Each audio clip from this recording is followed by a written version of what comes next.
අයිබෝන් ඔයාලා හැමෝටම. ඉතින් අද මම ඔයාලට කියලා දෙන්නේ වෙනද වගේම වැදගත් වෙන කාරණයක්. ඒ තමයි ඔයාලා UFR එකට කියන්නේ සම්පූර්ණ යුරින් පරීක්ෂාවකට මුත්‍රා සාම්පල් එකක් කොහොමද කලෙක්ට් කරලා ලැබ් එකට ලබා දෙන්නේ කියලා. ඉතින් මේකෙදී අපිට රැන්ඩම් සාම්පල් එකක් දෙන්න පුළුවන්. ඒ කියන්නේ දවසේ ඕනෑම වෙලාවක කලෙක්ට් කරන සාම්පල් එකක් අපිට UFR එකට භාවිතා කරන්න පුළුවන්. නමුත් උදේ පාන්දරම අපි ගන්න යුරින් සාම්පල් එකක් පාවිච්චි කරනවා නම් ඒකේ ඇකියුරසි එක වැඩි. මොකද ඒකේ තියෙන සබ්ස්ටන්ස් ඒ කියන්නේ තියෙන පරීක්ෂා කරන දේවල් හොඳට සාන්ද්‍රගත වෙලා තියෙනවා. නමුත් රූටින් ටෙස්ට් වලට ඒ UFR වගේ ටෙස්ට් වලට අපි රැන්ඩම් යුරින් සාම්පල් එකක් රෙකමන්ඩ් කරනවා. මේකෙදී අපිට සෆිෂන් amount එකක් තියෙන්න ඕනේ. කියන්නේ සාමාන්‍යයෙන් මිලිලීටර් 10ක් 15ක්වත් අවම වශයෙන් මුත්‍රා සාම්පල් එක තියෙන්න ඕනේ. ඒ වගේම මේක කලෙක්ට් කරලා පැය දෙකක් ඇතුළතවත් ප්‍රොසෙස් වෙන්න ඕනේ. කියන්නේ UFR එක කරන්න ඕනේ අපි සාම්පල් එක අරගෙන පැය දෙකක් ඇතුළතවත්. එහෙම කරන්න බැරි නම් අපි සාම්පල් එක රිෆ්‍රිජරේටර් එකේ තියනවා. පැය 24ක් වෙනකන් ඒක තියන්න පුළුවන්. නමුත් රූම් ටෙම්පරේචර් එකේ තියලා කරොත් අපිට හරි රිසල්ට් එකක් ගන්න බෑ. ඒ වගේම තමයි මේකෙදි සාම්පල් එක කලෙක්ට් කරන්න ඕන අපි ෆ්‍රෙෂ් සාම්පල් එකක් ගන්න ඕනේ. ඒ වගේම මේක ක්ලීන් මින්ටි ස්ට්‍රීම් එකෙන් ගන්නවා නම් හොඳයි. කියන්නේ අපි ඉස්සර වෙලාම යුරින් ඒරියා එක හොඳට ක්ලීන් කරලා යුරිනේට් කරන ඒරියා එක හොඳට ක්ලීන් කරන්න ඕනේ. ක්ලීන් කරද්දී අපි සබන් පාවිච්චි කරන්නේ නැහැ. පිරිසිදු වතුරෙන් හොඳට ක්ලීන් කරලා මුල් පෝෂන් එක අපි වොයිඩ් කරනවා. ඒ කියන්නේ ටොයිලට් එකට මුදා හැරලා මැද හරියෙන් තමයි අපි සාම්පල් කන්ටේනර් එකට කලෙක්ට් කරගන්නේ. මැද හරියෙන් තමයි අපි සාම්පල් එක කලෙක්ට් කරන්නේ. මොකද මේකෙන් අපිට කන්ටැමිනේෂන් වළක්ව ගන්න පුළුවන්. ඒකට අපිට ෆෝල්ස් රිසල්ට් එන එක වළකිනවා. UFR ටෙස්ට් එකට අපි පාවිච්චි කරන කන්ටේනර් එක ස්ටරයිල් වෙන්න ඕනේ කියලා ගන්න. නමුත් ක්ලීන් වෙන්න ඕනේ. ඒ වගේම වයිට් මවුත් තියෙන්න ඕනේ, ඩ්‍රයි වෙන්න ඕනේ. කියන්නේ අපිට මුත්‍රා සාම්පල් එක කලෙක්ට් කරගන්න පුළුවන් තරමට කට ලොකු වෙන්න ඕනේ. ඒ වගේම ඒක ඩ්‍රයි තියෙන්න ඕනේ, වීලිම තියෙන්න ඕනේ. ගොඩක් වෙලාවට පේෂන්ට්ලට අපි සාම්පල් එක කලෙක්ට් කරන්න කන්ටේනර් එක දුන්නාට පස්සේ එයාලා ඒක කන්ටේනර් එක සෝදනවා. සෝදලා තමයි මේ සාම්පල් එක කලෙක්ට් කරන්නේ. එහෙම කරන්න අවශ්‍ය නැහැ. විශේෂයෙන් කල්චර් වලදී එහෙම කරොත් රිසල්ට් එක වර්ධිනවා. ඒ නිසා මේ වගේ වැරදි ක්‍රියාමාර්ග අනුගමනය කරන්න එපා.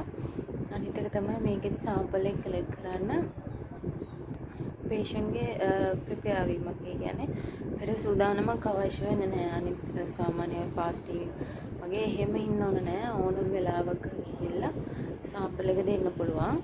නමුත් මේකෙදි සැලකිලිමත් වෙන්න ඕනේ. ඔයාලට හරි රිසල්ට් එකක් ඕනේ නම් මොකක් හරි දැන් අපි UFR එකක් කරන්නේ ඔයාලට UTI එකක් තියෙනවද?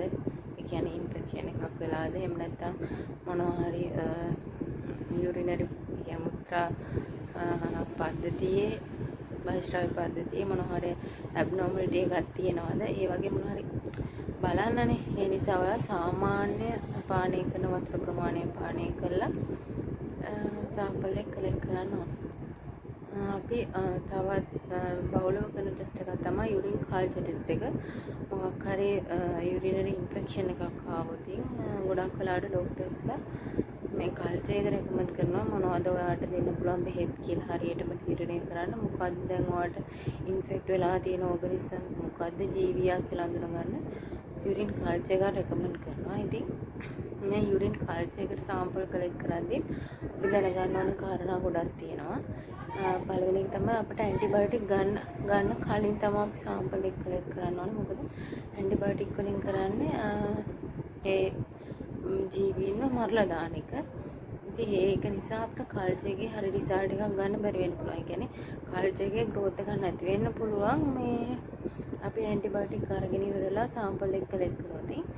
ඒ නිසා අපි ඇන්ටිබයොටික් ගන්න කලින් තමයි කල්චර් එකට සාම්පල් එක දෙන්න ඕනේ. මේකෙදි අනිවාර්යයෙන්ම අපි mid stream clean catch sample එකක් ගන්න ඕනේ. කියන්නේ අපි ඉස්සර වෙලාම අපේ අත් හොඳට සෝදාන ඕනේ සබන් දාලා. ඊට පස්සේදී අපි ජෙනිටල් ඒරියා එක හොඳට ක්ලීන් කරන්න ඕනේ. ගෑනුවාගේ පිරිමියාගේ හොඳට ක්ලීන් කරලා ඒකේ පළවෙනි පෝෂන් එක කියන්නේ යුරින් සාම්පල් එකේ පළවෙනි කොටස අපි මුදා හැරලා මැද හරියෙන් තමයි කලෙක්ට් කරගන්නේ. මේකෙදි අපි ලොකු මුත්‍රා ප්‍රමාණයක් රික්වයර් කරන්නේ නැහැ ටෙස්ට් එක කරන්න. අනිත් එක තමයි මේකේ කන්ටේනර් එක අනිවාර්යයෙන්ම ස්ටරයිල් වෙන්න ඕනේ. කලින් පාවිච්චි කරපු කන්ටේනර් සෝදලා ඒ විදියට අපි සාම්පල් එක කරන්නේ නැහැ. ඒ කියන්නේ ජීවාණු හරණය කරපු අලුත්ම කන්ටේනර් එකකට තමයි අපි සාම්පල් එක කලෙක්ට් කරන්න ඕනේ. මේකත් අපි පැයක් ඇතුළත ප්‍රොසෙස් කරන්න ඕනේ. ඒ කියන්නේ පැය දෙකකට වඩා අපි කොහෙත්ම සාම්පල් එක රූම් ටෙම්පරේචර් එකේ තියන්නේ නැහැ. එහෙම තියලා ප්‍රොසෙස් කරන්න නැහැ. එහෙම කරනවා නම් ඒ කියන්නේ පැය දෙකක් ඇතුළතවත් ප්‍රොසෙස් කරන්න බැරි නම් අපි සාම්පල් එක රෙෆ්‍රිජරේටර් එකේ තියලා තමයි ප්‍රොසෙස් කරන්නේ. මේකෙදි ප්‍රිපෙයාර් වීමක් විදියට අවශ්‍ය වෙන්නේ අපි ඇන්ටිබයොටික් නොගෙන ඉන්න එක තමයි. එහෙම නැතුව වෙන විශේෂ ප්‍රිපෙයාර් වීමක් අවශ්‍ය වෙන්නේ නැහැ ටෙස්ට් එක කරන්න. මේක මම මේ පෙන්නන කන්ටේනර්ස් අපිට UFR ටෙස්ට් එක කරන්න පාවිච්චි කරන්න පුළුවන්. නමුත් මේක අපට යුරින් කල්චර් එකක් කරන්න පාවිච්චි කරන්න බෑ. මේ පෙන්නන කන්ටේනර් එක අපට යුරින් කල්චර් එකක් කරන්න පාවිච්චි කරන්න පුළුවන්. මේ විදිහට මේක පාවිච්චි කරලම නැහැ. කියන්නේ අපි රියුස් කරලා නැහැ. මේක සෝදලා පාවිච්චි කරන එකක් නෙමෙයි. මේක ස්ටරයිල් UV කිරණ ආධාරයෙන් ස්ටරයිල් කරපු කප් එකක් තමයි අපි කල්චර් එකට පාවිච්චි කරන්නේ මේ විදිහට. මේක අපට UFR ටෙස්ට් එකට පාවිච්චි කරන්නත් පුළුවන්. නමුත් UFR ටෙස්ට් එකට පාවිච්චි කරන කන්ටේනර්ස් අපිට යුරින් කල්චර් එකට පාවිච්චි කරන්න බෑ. මොකද ඒ කන්ටේනර්ස් ජීවාණු වර්ධ වෙන්න ඕනේ. කිසිම විස බීජයක් තියෙන බෑ අපි සාම්පල් එක කලෙක්ට් කරන කන්ටේනර් එකේ. ඔයාලා ලැබ් එකට සාම්පල් එකක් දුන්න පමණින්ම ඔයාලට හරි රිසල්ට් එකක් ගන්න බෑ. මේකෙදි අපි දැනගන්න ඕන කොහොමද හරි රිසල්ට් එකක් ගන්න නම් අපි සාම්පල් එක හරියට දෙන්නේ කොහොමද කියලා. ඉතින් අද වීඩියෝ එක මම ගෙනාවේ සම්බන්ධයෙන් වැදගත් වෙන්න ඇති කියලා බලාපොරොත්තු වෙනවා. තවදුරටත් මගේ නාලිකාවත් එක්ක